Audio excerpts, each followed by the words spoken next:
ঈদ আনন্দ মুহূর্তেই রূপ নিল বিষাদে। গলায় কোরবানির মাংস আটকে প্রাণ গেল যুবকের। স্বজনদের কান্না আর আহাজারিতে ভারী পরিবেশ।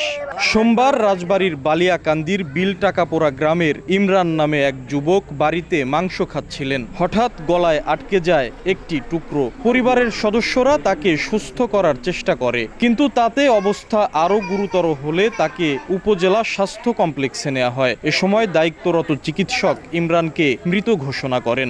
গোস্ত মানে গলাইতেছে আর মানে এই জায়গা বাঁচিয়ে গেছে। বের করা পারিনি, পরে সরাসরি আমরা বালিকান্দি হাসপাতালে নিয়ে যাই। হাসপাতালে নিয়ে আনার পরে জরুরি বিভাগে ডাক্তার বলছে যে বেঁচে নাই।